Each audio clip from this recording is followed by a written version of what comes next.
Article 3, definition of terms. Section 1, museum. A museum is a not-for-profit, permanent institution in the service of society that researches, collects, conserves, interprets, and exhibits tangible and intangible heritage, open to the public, accessible and inclusive. Museums foster diversity and sustainability.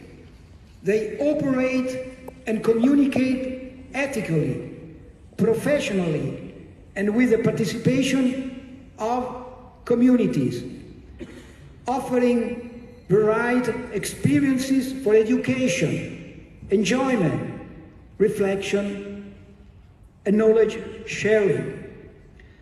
This new definition is the sole amendment to the statutes, and all other articles of the statutes, except Article 3 and Section 1, remain unchanged. Now voting is closed, and I have now the results. It is my great pleasure to present the results. Can we have it on the screen, or I am to say? Okay, results. Yes, 487. No, 23. Abstention, 17. We have a new definition.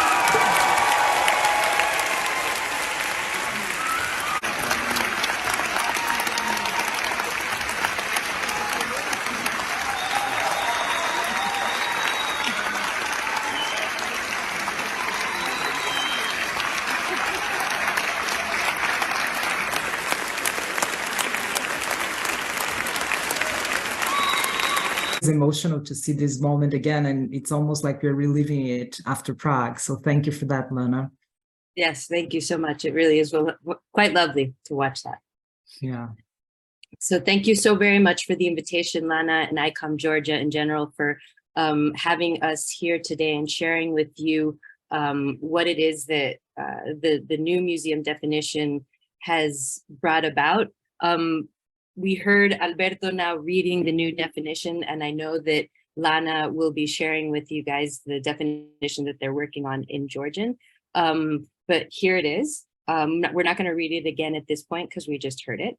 But I just wanted to take this opportunity to once more thank you for attending our session today and explain basically what it is that we want to be doing today. Today we're going to review basically why there was a need for changing, the process of that change, how we got there, and as well we're going to be going over some of the specific terms now that the new definition has been approved and is part of what people are integrating into their daily work. We feel it's very important to be able to go through each one of these new and some of the not so new terms. So basically that's the plan for what we will be doing today. We're going to be discussing the definition as a whole, the evolution that we have seen happening with the definition, and looking at some of the specific terms. I think it's also important to mention that this is the first time we're presenting it that way.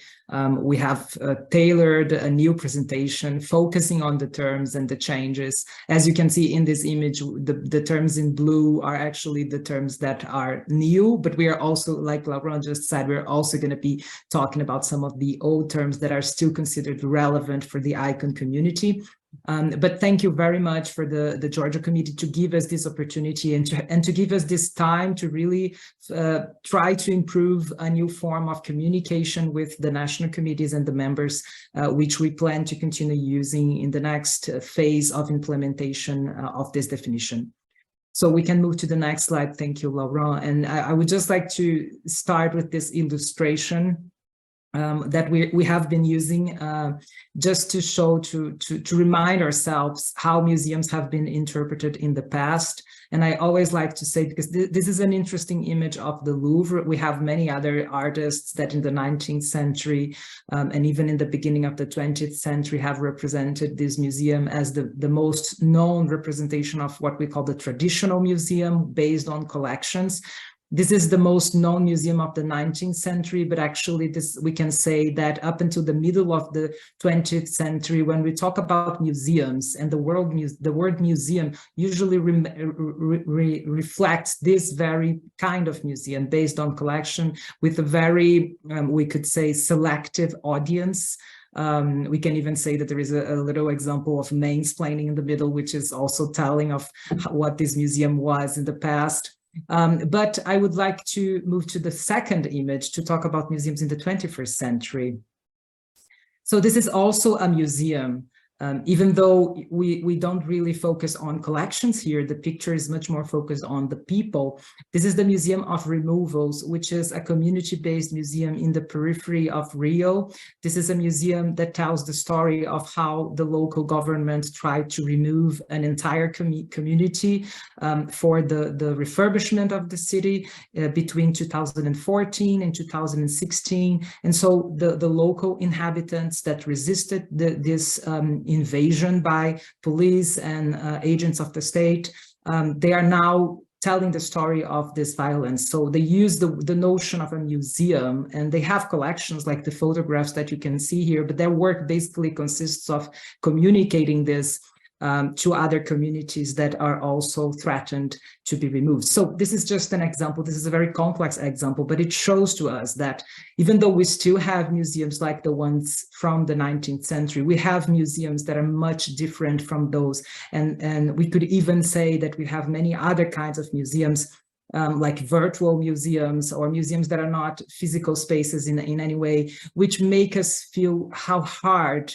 defining a museum, this task of defining a museum for the 20th century is. So here you can see the representation of the complexity of this job. This is what at some point we called the mandala that represents some of the terms that have been analyzed. And this is the result already after 3 turns of consultation, which we are going to be explaining in just a while. But I would like to start with this image to give you a little bit of the idea of the complexity of the data we have collected, but also of how a process that tried to be as participatory as possible, involving different countries, different communities, and even professionals from different levels, resulted in something that is really detailed and complex enough that we really needed to go through it in the deserved, giving the deserved attention to this data.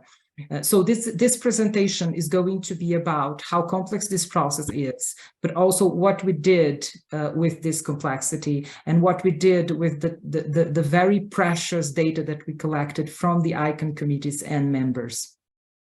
We can move forward and we'll go back to this data just in a short while.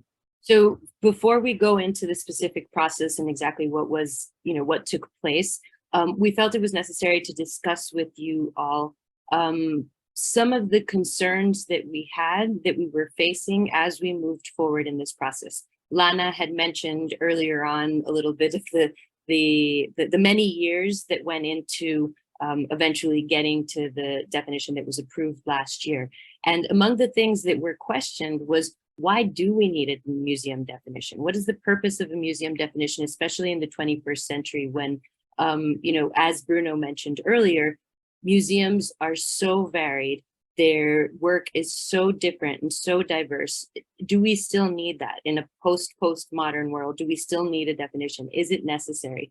And so we wanted to point out some of the things that are the considerations of why a museum definition is necessary. So from the perspective of ICOM internally, the definition is used to determine the institutional partnerships, to admit the members. So from an internal perspective, ICOM has needed to have that definition, but externally as well, the definition is very important because in some cases and in some countries around the world, it's used as a parameter to create the rules and to establish the policies for the museum field. in some countries. In some cases, it's actually integrated into legislation in the countries. In other countries, it's not integrated into the legislation, but it's referred to continuously. So outside of ICOM, around the world, this definition is definitely utilized. Then economically, it's actually also very important to consider how the museum definition is used as a means to be able to allocate funds for those who are in charge of preserving and transmitting heritage, and for those who claim their right to memory. So in that sense, having a definition that reflects what a museum is, who it works for, what it does, is also important in terms of funding. Instrumentally, in this case, we use this term to talk about all of us who are museum professionals and who use the museum definition to determine the core concepts, the functions that will be used and will be studied by museum professionals who are continuously training and updating their means. So in that sense, it's also very useful for museum professionals themselves. And lastly, we think it's also very important as the basis of the ICOM Code of Ethics. So it's ethically speaking the basis of that Code of Ethics, and that Code of Ethics we know influences the conduct of museum professionals and museums in general around the world. So in that sense, it's extremely important. Nonetheless, even with this very clear idea of why a museum definition is necessary, despite people, not feeling that we need to be defining things all the time, we still had many different considerations as we were moving forward through the process. So especially at the beginning of the process, when we were establishing the methodology and how we were going to move forward, we were constantly asking ourselves, who is the definition for? Is it for governments? Is it for museum professionals? Who does it work for? Does it need to serve in that sense strictly as a legal tool, or is it rather a roadmap for action within museums? And in that sense, similarly, is it prescriptive? Does it tell you what you have to do? Or is it rather an aspirational tool? Can the definition itself, serve as something for us to reach toward? In this case, the next point, which is precisely what Bruno was saying earlier on and how we introduced our talk today, should it represent the diversity of museums or simply focus on what is common and the commonalities between those, between all the different institutions that refer to themselves as museums? And ultimately, the question that we had in the back of our mind is, can museums' relevance in today's and tomorrow's societies be born out of the museum definition? Or in other words, how powerful is this definition? Can the definition, or should the definition, change the way we conceive of museums and work in museums? So with that said, those were a lot of the things that we had in the back of our mind as we moved forward in establishing a methodology for coming to a new definition. So as Lana had said, in 2019, a definition had been presented in Kyoto, but the Assembly decided not to vote on it. It was not approved, and in general, what was felt was a greater need for consultation by the committees. So with that said, we established a methodology for reaching a final definition that integrated multiple phases of consultation. So we're not going to go into this in very much depth in our presentation today, but I do think it's necessary for everybody to comprehend the many steps that were also cumulative steps. They were steps that added on to each other throughout the process. So the first round of consultation was simply an opportunity for committees to be able to let us know what they had worked on in the year after Kyoto. So from 2019, basically, to when we launched this methodology in December 2020, we wanted to know what committees had discussed, what had been the concerns that they faced. Once we got that information, and in that sense permitted committees to kind of come together and establish, what they were thinking about in regards to the definition, what we began to do is began to work on consultation of keywords and concepts. And the whole process basically functioned as a means to establish what were the basic terms or concepts that people felt were museum professionals felt were absolutely necessary. So consultation 2, we asked for up to 20 keywords and concepts and asked for descriptions if committees wanted to submit those descriptions. And then we continued on to process that data. And the next round of consultation you can see is step 6, when what we did was we evaluated those keywords. So we let committees see the list of all of the terms. Bruno will let us know a little bit more about how that went about, but that entire list of terms that committees had proposed, have them choose among them, which were the most important, which was the most valuable for them. So that was the consultation 3. And what was interesting during consultation 3 was to see how some committees who had not used specific terms, perhaps in consultation 2, when they saw them in consultation 3, were like, oh yes, this is a very important term. So many of the rankings of certain terms went up in consultation 3. With that information, what we were able to do was basically ICOM Define, which was a committee of 20 museum professionals from around the world. We gathered to draft proposals of definitions. We put that once more to consultation, as you can see in step 10, asking committees to basically rank in order of preference the different proposals. And then that was that information in all of these stages. It was very important for us to have both quantitative data and qualitative data. And so we gathered the quantitative and the qualitative together, and were able to ultimately create the final 2 versions, which went to an initial vote among the advisory council in June of 2022. And that was when we decided on a final version, which is the one that was taken to Prague and voted on in Prague. So that's in a nutshell, how the process took place. As you can see, there was many steps along the way. But what's most important for everybody to understand is that it wasn't a process that happened by a few of us in an office that decided to draft a definition, but rather it was taking all of the information that we received globally and putting that all together to come to the final definition, which was approved last year.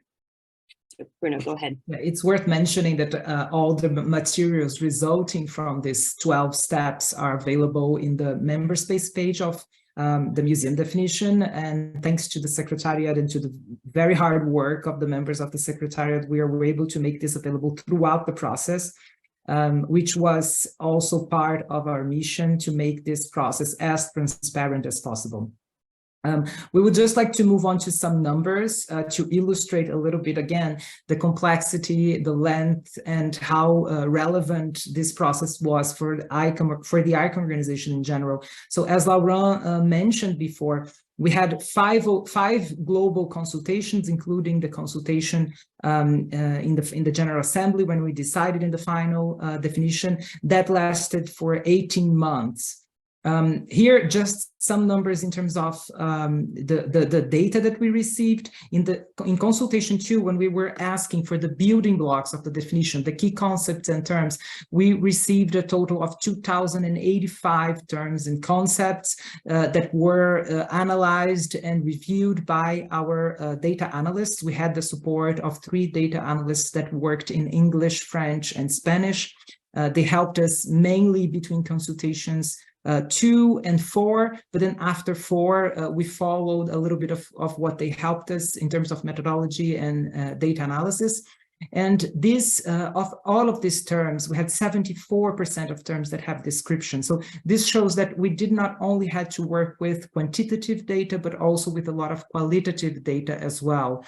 Both Laurent and myself are researchers, so we knew a little bit of how to approach this, but we definitely needed experts, especially because those experts were external from ICOM, so they brought a really nice scientific and neutral perspective to the whole process. We can show a little bit more of the numbers here to you. So the research involved in total 86 countries.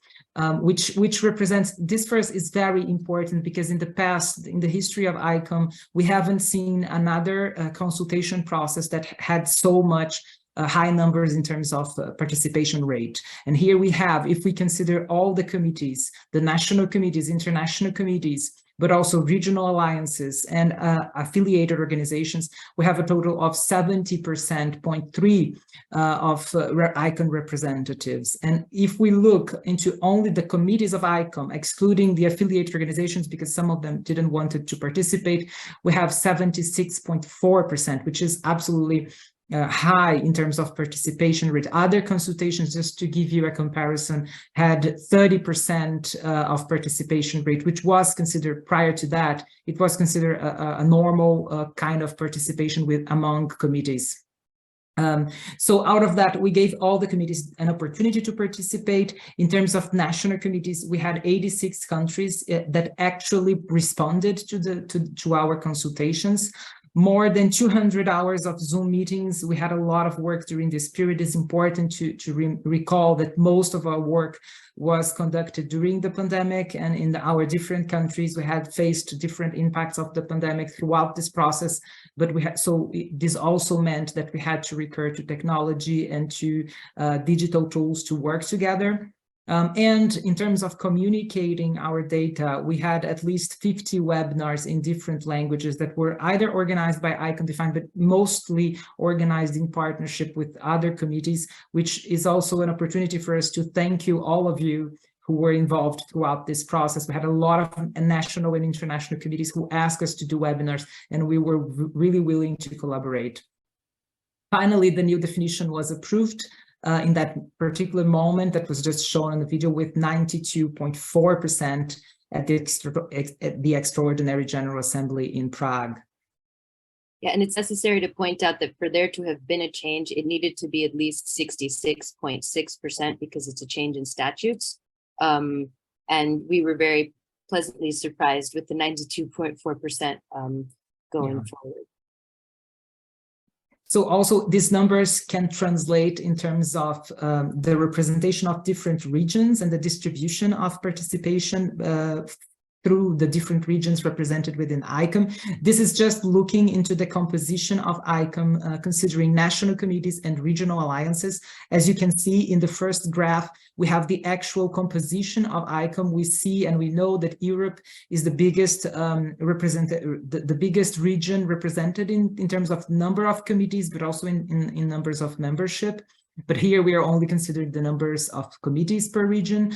And this kind of translated into the response rate and the distribution. So Europe, that has 39%, represents 39% of ICOM committees, was actually 40% in terms of the participation of committees. But also we can see the increase of some regions. Whilst Latin America represents 16% of ICOM's national committees, Latin America had a 21% participation rate, considering that more committees in Latin America participated rather than other regions, such as Africa, that had a little bit lower participation rate, but we also had higher participation rate in the Arab states. So there was a lot of balance is what we're trying to show. Of course, I think this is also a historical moment because we have a high participation rate specifically from the Americas, which shows that the decisions are not only being made by one region of the world, it's very well distributed, and we try to be as democratic as possible throughout this process. So basically, now that we've understood a little bit more about the process at large and how diverse the committees were that participated, we wanted to show you a little bit of the results to give you a basic sense of how we came to the final definition. This graph that you're seeing here, I know it's very small, the text, and like Bruno said earlier, you can access all of this information on the website of ICOM, both in member space, but also in the open site. And what was very interesting for us to see, this coming from consultation 2, was the mix of terms that were in the previous definition as well as new terms. So here you can see the terms that were in the previous definition are in blue, and all the terms in yellow are the new terms that were proposed in consultation 2. And like I said earlier, many of these terms that are in yellow ended up increasing in ranking as we moved forward in the evaluation of the terms themselves. So what's important to point out once more is there was a mix of new and old terms. And also one of the things we wanted to show that is very important is how the basic functions of museums remained paramount for museum professionals who are participating in the consultations. So you will notice in this case, what we're looking at, and as Bruno said, we had qualitative data as well as quantitative data. In this case, we're seeing the quantitative in representation of the size of the bubble, how many times was the term referred to in the consultation, but then also regarding the description of the terms, we could make correlations between what was expected or intended to the meaning that was intended to portray with each of the terms. So we could bring together concepts within these bubble graphs. And so again, all of this information is available for each one of the what was called or referred to as dimensions by the data analysts, which we will go over in a second. But most important for us with this specific image is to show you how what was called the action terms remain very similar to the concerns that have always been present for museums: collecting, conservation or preservation, research, and display or exhibition or communication of the information. So that didn't change. And it's very important to be able to point that out. So Bruno, I think you can go ahead with the structure itself of the definition. Yeah, it's also another element that didn't change drastically, but we could say that expanded in a way throughout the history of the museum definition. And I'm glad that in the beginning you mentioned that it comes from this definition. The last definition that ICOM had actually comes from the 70s, but the whole discussion on a museum definition and the first proposals of museums definitions adopted in the ICOM statutes comes from the 50s actually.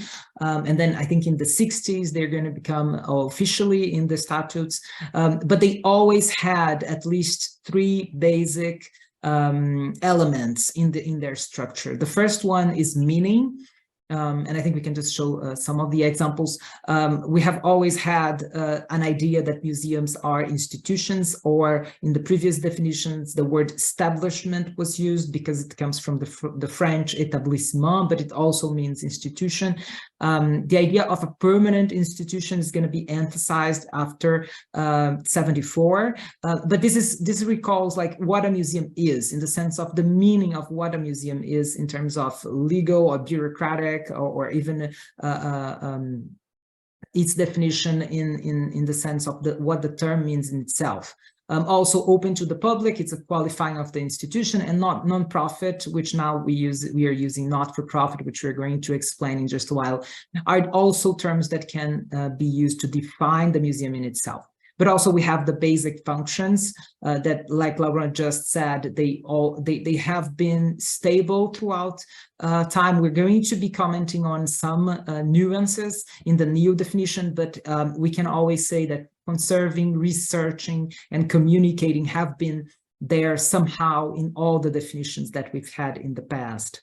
But then finally, purposes and values, which is a very controversial, at some point it was a controversial point of the definition, especially in Kyoto, because some people asked, should the definition have values? And that was also a question that we had throughout the process. But if we look again into the previous definitions, there is always some aspirational aspect of it. So the values are there in a way. For example, in the service of society, which was something that was included in the definition in 74, is something that is, we can say that it is a value, or also for purposes of education, study, and enjoyment, which was something that was in the definition from 2007, is a kind of value or purpose. And now we will see how they expanded in the new definition.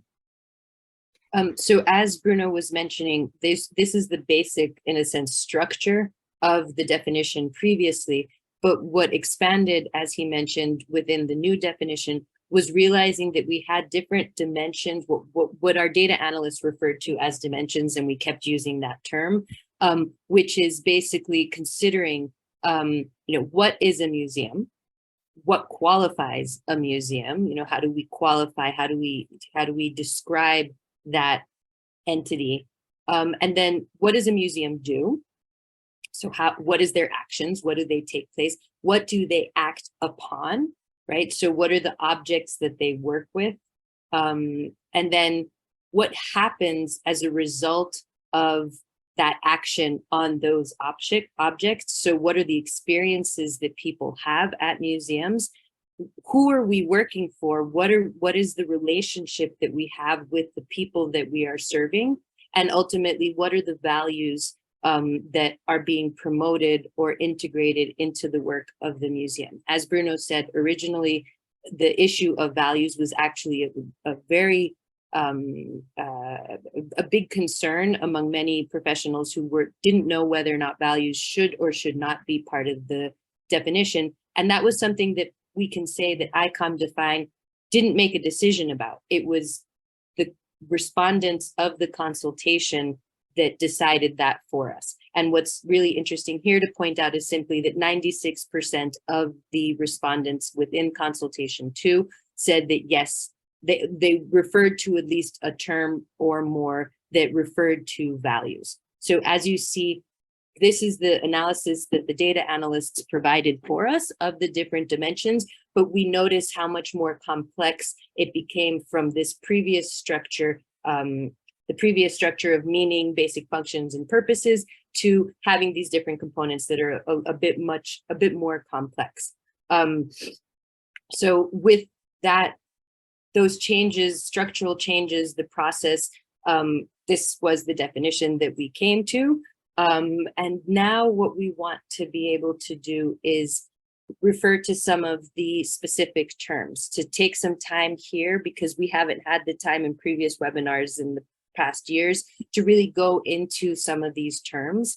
What we are providing here is not intended to be considered definitions of those words or glossary of the terms that we're going to use or that are used in the definition, but rather it's considered an opportunity for us to reflect on these terms, why the terms were used, and the kind of information that we got through the qualitative analysis based on each of these terms. What do they mean in different contexts? One of the things that's the most important for us to point out, and that we feel great satisfaction in regards to this definition, and you will get a sense of that as we move forward, is the flexibility of the terms. These terms are not, in stone, but rather have different meanings, perhaps in different contexts. And the idea is that ultimately, committees will be able to use, adopt, interpret, adapt the definition in ways that are relevant within their context.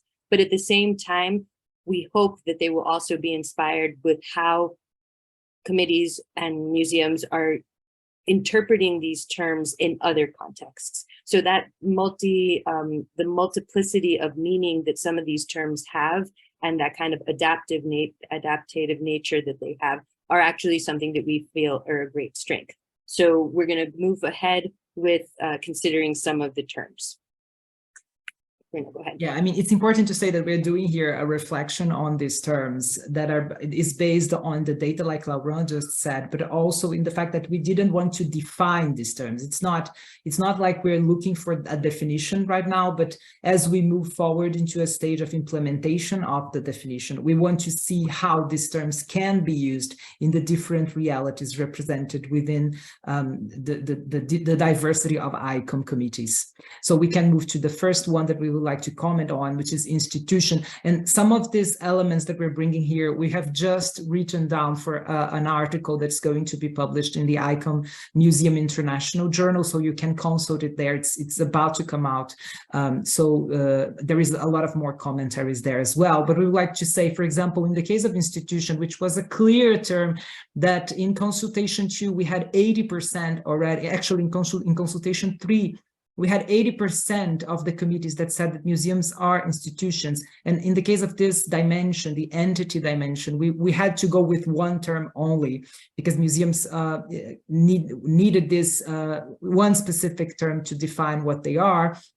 So it was clear here, as you can see in the data, the institution is the term that we should have picked, and the committees actually preferred. So what is an institution? Obviously, throughout the history of the museum definition and the notions that we have of museums, institution has been a term used sometimes to refer to a more traditional format of the museum. But if we think about the term in a sociological perspective, an institution can mean different things, and it can be perceived as any kind of social agreement, or even we can say shared customs that people actually recognize as institutions. So for example, church is an institution, universities are institutions, nobody's questioning that. But even we can say marriage is an institution, and it's an agreement as well. So there is a legal bound in some of these cases, but in some cases it is not, which doesn't exclude, and I think this is very important to point out, that an institution doesn't really exclude community-based museums, because many community-based museums are trying to find ways to institutionalize themselves, and they are also sorts of social agreements. So I think we can interpret, based on our descriptions, we can interpret this term that way. And then we have some of the terms that are integrated into the definition that qualify that entity. So now that we've established that it's an institution rather than a space or a hub or the other suggested terms, what qualifies that institution? So one of the most important terms that surfaced was the concept of nonprofit or not-for-profit. But what's very important for us was in our legal consultations, because one of the things that we didn't mention, but we were constantly having legal advice with regards to the definition at large, was using the term not-for-profit rather than nonprofit. Why is that? Because nonprofit has a very specific tax and legal status in different countries. And we know that not all museums necessarily have that specific tax or legal structure. And by saying not-for-profit, what it implies is instead that any and all profit that's generated within the museum should be reinvested into the museum itself. This isn't to say that museums can't or are limited by how they generate income, not at all. We understand, ICOM completely understands that there's increasing variety of management models. So basically what it is implied is that you're not making money for a shareholder. Any money that's generated by the museum itself is reinvested into the museum.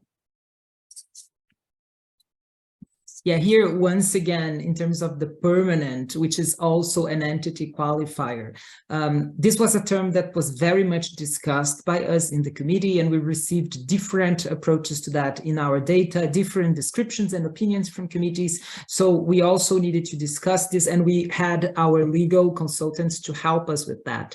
And so we understand that there is a variety of management models for museums today.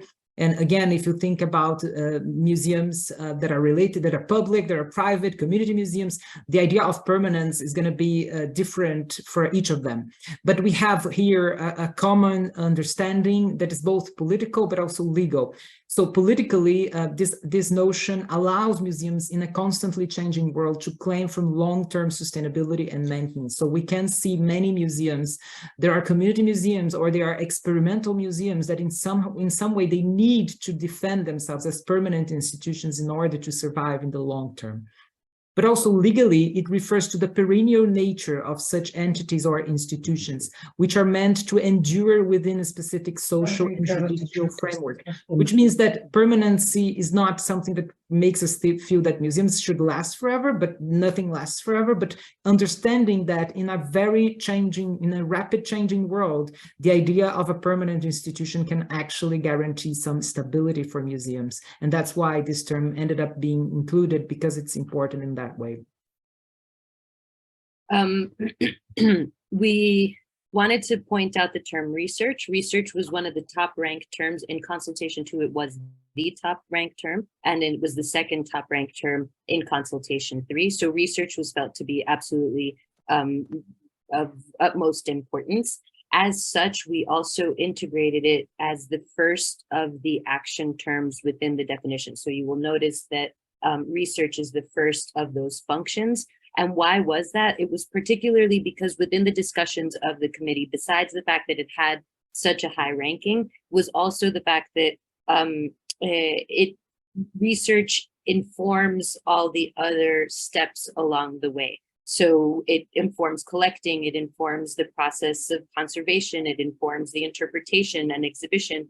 And therefore, it's super necessary to research to be able to make decisions going forward in a museum. Now, this is important to point out, and I bring the example of District 6 Museum in Cape Town in South Africa, just an image of it as a reference to the fact that it's not always a matter of scientific research. In many cases, it can be more of a kind of grassroots, community-oriented sharing of knowledge, where you bring the community and the audiences together to gather the information or the research necessary to make those decisions within the museum.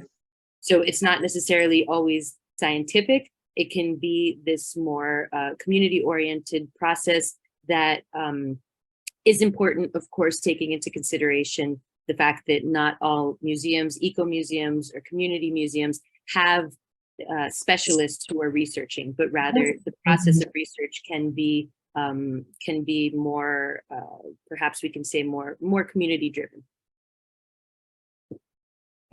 Also an important terms in terms of actions or functions. Collects was very high rated in our research, but I would like to call attention to the fact that even though this is a term that we could expect in the museum definition, that it has been there somehow throughout the other versions of the definition, it's here replacing acquires.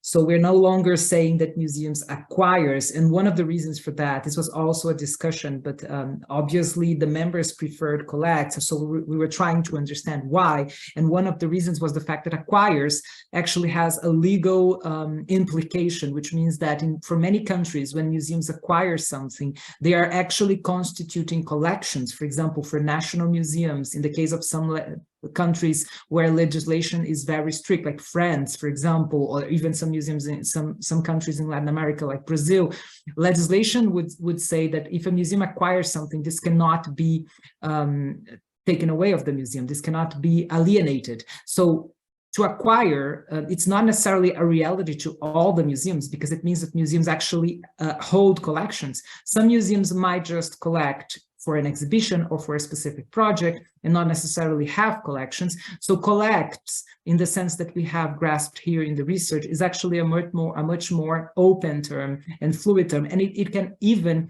signify different things for different museums. For example, in this case here of the Museum of Identity and Pride in Costa Rica, this is a museum that collects oral history, and we can say we can all know different examples of museums that collect oral history and not necessarily have material collections. So this is also a way of collecting and to continually be engaging in the process of preserving heritage. And again, I would just like to call attention to the fact that this is also related to the previous term research, because based on research, you end up collecting and not necessarily acquiring. So that's why this term was preferred. Next term that was important for us that was integrated is interprets. This is a new term.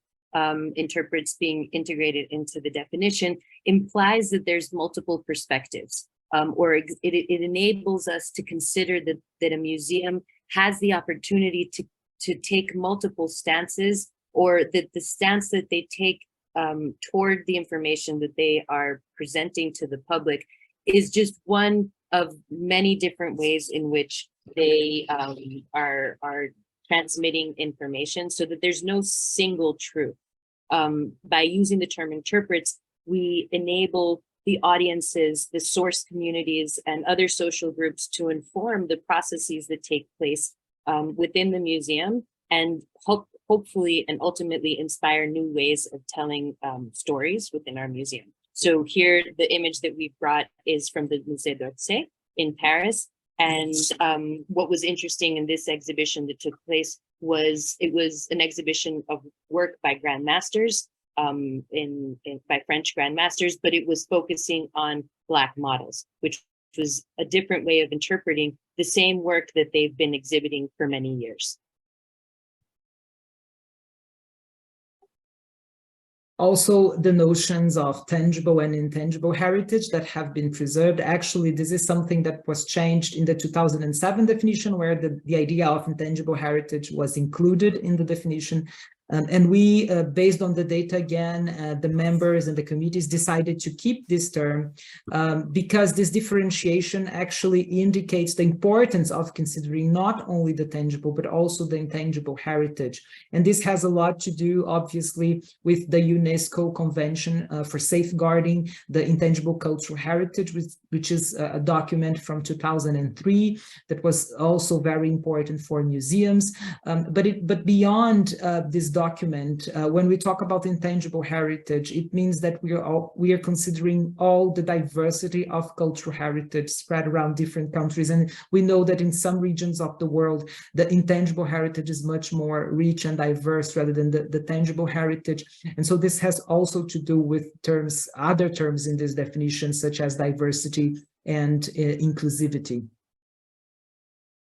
So speaking of accessible and inclusive, what's very interesting is in now moving to the second sentence within the definition, we realize that it was necessary to further characterize how museums are doing the work that they do, how they act towards society, and act towards the various communities that they serve. So one of the terms that we're looking at now, accessible, what is very interesting is to think of how that term means many different things. So on the one hand, what I'm showing you here is an example of an Argentinian museum educator, Johanna Palmeiro, who created this entire project, which is very important, where she basically was highlighting that museums are for everyone, but only an elite knows it. And we know this is to be true. Many of us still face the fact that people walk outside the museum and say, that's not for me, that's only for people who know and understand about that. So in that sense, we need to struggle to make sure that our museums are accessible in that way and inviting to those who come. But there's also, of course, accessibility when we think of disabilities. So this is an image from the website from Metropolitan Museum of Art in New York City, where you can borrow a wheelchair. And so, of course, you can think of all the different moves that museums have done to make their collections more accessible to those who have diverse capacities or diverse abilities. But then I also wanted to point out that accessible in the definition refers to the accessibility that is available now through the digitization of museums. So now we have greater amounts of digital museums. And so that is also one of the important components that museums have to consider in making their collections and making their work accessible to the public. So there's many different ways in which we can perceive accessible and what accessible means. And that's precisely one of the examples that we have of terms that are very flexible and can be adapted as makes most sense within specific contexts. Also, we thought, and this was also reflected in our data, that was not enough to just say that museums are open to the public. We needed to say accessible and inclusive, which were two terms that we can say that they are related, but to say that museums are accessible, like Laura just presented, is much more than to say that museums are just open to the public. And likewise, to say that museums are inclusive is even a step ahead in terms of not only accessible, but they are actually working for the inclusivity of minority groups, of people that have been historically excluded from museum spaces and from the decision-making processes that constitute museums and museum collections. So here, for instance, we have an educational program at the Pinacoteca of São Paulo, which is an art institution, a very big and important art institution in Brazil. And in 2014, among other projects, they launched this Plural project, which is a collection of images and texts that was produced by homeless people living around the museum area. This is a museum that is located in an area with many, many homeless people. So this people, for some of them, for the first time, they were entering that museum, and they were actually participating in workshops and artistic activities, which was something that we can consider an idea of how museums can promote and actually practice inclusivity. We know that there's a lot of terms, and we apologize, we're going a little bit over time, but I think it's very interesting to consider the multiple terms. So diversity, like accessibility and inclusivity, further helps us understand the approach that museums should take to the world at large. So it's not just specifically in relation to the communities that they serve, but actually in this case, the phrase in this definition is fostering diversity and sustainability. And so what does that mean? It means that this value, the value in this case specifically of diversity, needs to be threaded throughout the museum's work. You know, what they work on, how they carry out that work, and whom they collaborate with. So of course, this begins by thinking, okay, we need to diversify our staff. We need to diversify what we're researching and exhibiting. So in this case, what I'm showing you is an image from the Museum of Modern Art, MoMA, in New York City, where they made a big exhibition of a gallery known as JAM, just above Midtown, which was focusing on art made by African Americans who had been neglected or just not integrated into the canon of modern art. In this case, they're diversifying what they're exhibiting. But diversity is also a matter of how you conduct your research, how you mount your exhibitions, what you do within your museum. So this is just a brief image of the Art and History Museum in Santa Cruz in California, where the point is they have a collection, but what actually brought about great movement within their museum in the last decade or so was a diversity in activity and programming. And then, of course, I also think of diversity in terms of how we approach the public with the information that we have.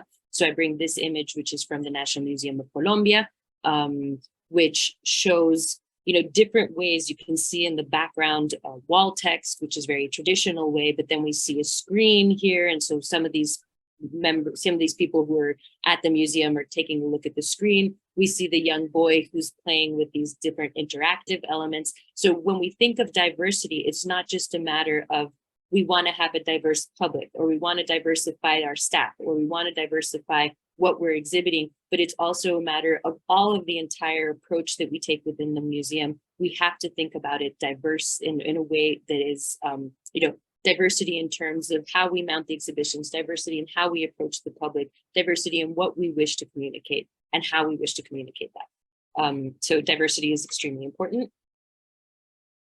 But also sustainability as a term that was also considered an important value for museums. I'm not going to go through all that because of time, but it's important to remind ourselves that in 2019, ICOM has approved a resolution on sustainability and also on the adoption of Agenda 2030. This resolution, among other things, recognizes that all museums have a role to play in shaping and creating a sustainable future.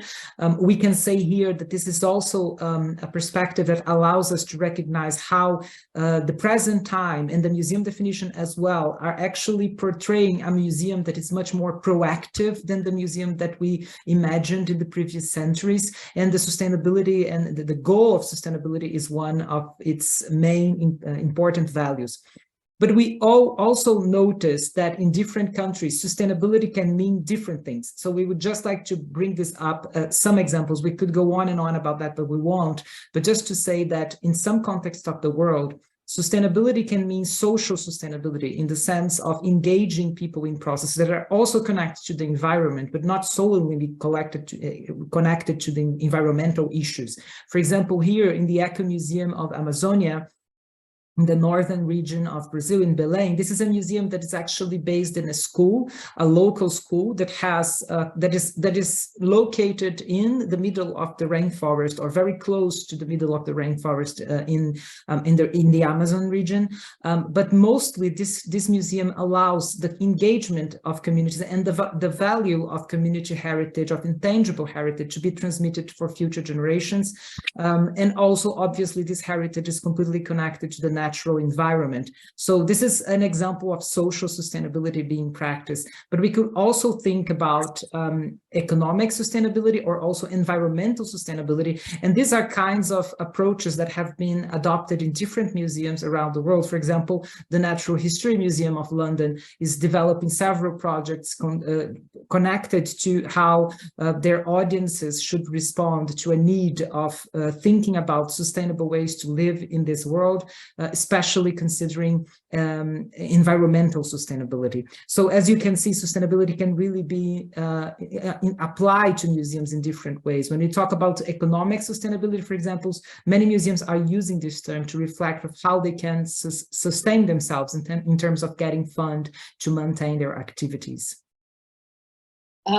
Ethically has now been integrated into the definition, which is very important in regards to on the one hand, ICOM and the reference to the ICOM Code of Ethics, right? So directly in the definition, we now have this reference that we have a code of ethics that we must abide by. But at the same time, ethically also permits us to consider the legal and moral rights of ownership, which enables us to consider issues of restitution and repatriation.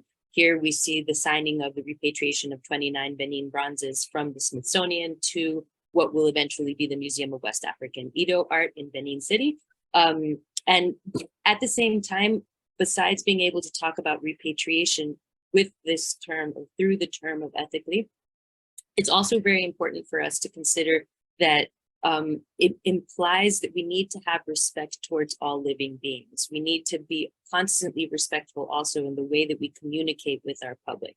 So this term ethically enables us to also consider that we have to treat our staff well, that we can't put them in the precarious employment arrangements that museums and collaborators are so often offered. So within this, ethically implies a lot more than simply just the code of ethics. It really enables museums to consider all of these components within what it means to be an ethical institution or to function ethically.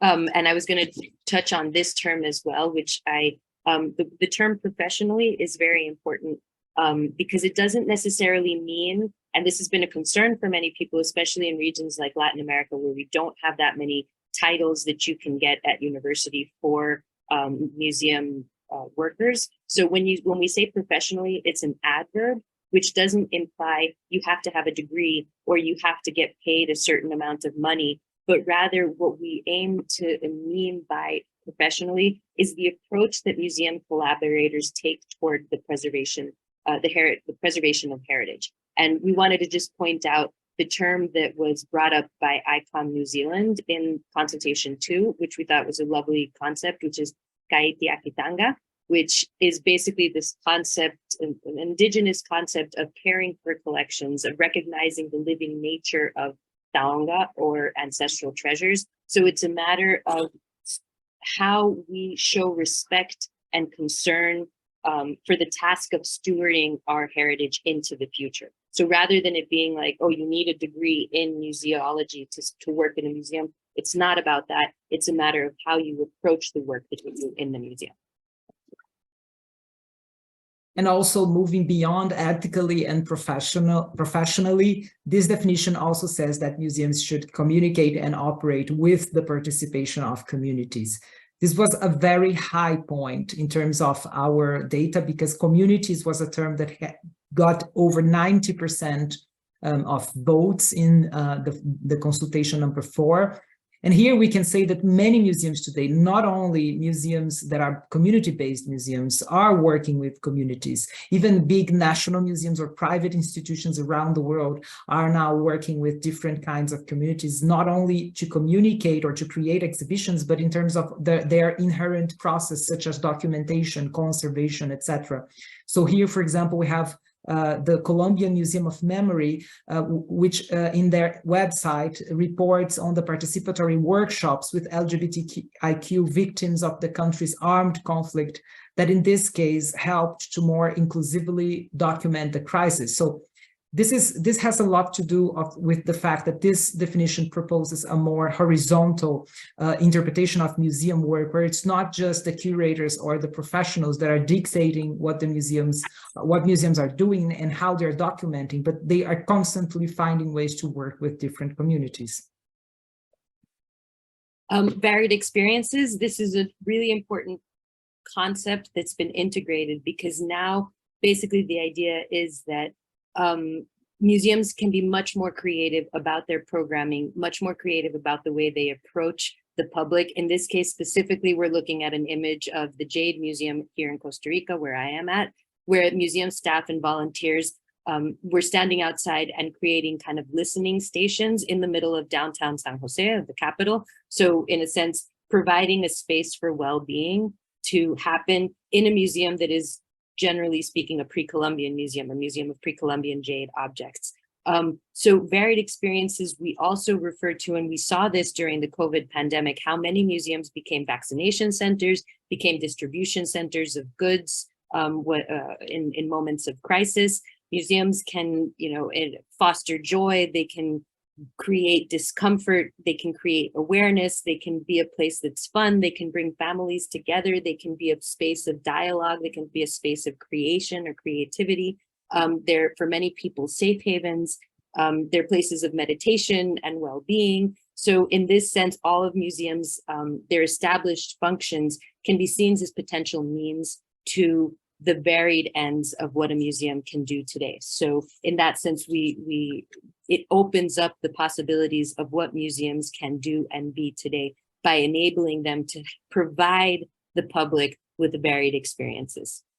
This is just an image I brought of when we were in Kyoto, of one of the tours that I had taken in Hirano, Japan, where the whole town itself is considered basically an open air museum, and to get a sense of really the culture, rather than simply showing me a sword exhibited on a wall, I was actually seeing the way that swords were being artisanally crafted, or the way that they have different dainty pastries are created. So instead of simply seeing the pastry, I'm watching the person make them with all of the care in the world. So the varied experiences are crucial for us to consider in our creative approach to our work.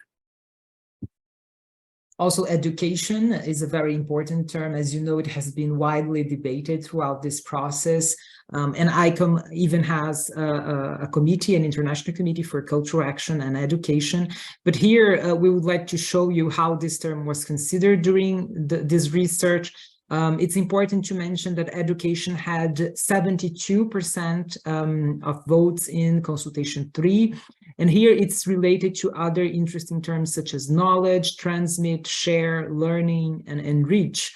But as considering the size of the balloon where education is, you can see how important it was in comparison to all of these terms. And also education can be perceived in different ways, but mostly we understand that this definition considers education as not as an unilateral process, but something that museums achieve with the partnerships of their audiences and different communities. We're coming to the end, I promise. We're upon the last words, and we know it's been taking a while, but I think it's also really important for everybody to be aware of how complex each of these terms was, and how much attention and time was dedicated to really understanding each of these terms and what these terms could imply. So we integrated the term reflection. This is another one of the new concepts that's integrated into the definition. And reflection is a really important concept because it implies that museums don't only provide information. They're not just giving us information and we're supposed to go into the museum and passively receive that information, but rather it's that museums are providing or creating opportunities for us to consider things in new ways. So it's no longer acceptable for museums to simply reproduce an unchanged body of knowledge, but rather they need to create opportunities to really perceive things in different ways. What we're looking at here is an image of the Rubin Art Museum in New York City that has mandalas from various regions in Southeast Asia. And what they do is that a couple times a year, they let people come in and actually sleep in front of the work of art, and they have an educator who comes and speaks to you before you fall asleep about the mandala, And then in the morning, you can recap on what you had, what your thoughts were and your reflections. So this is a very clear idea of reflection. But at the same time, the reflexivity that we refer to within this also refers to the museum's own reflexivity, and activities or critical stances that they have on their own histories.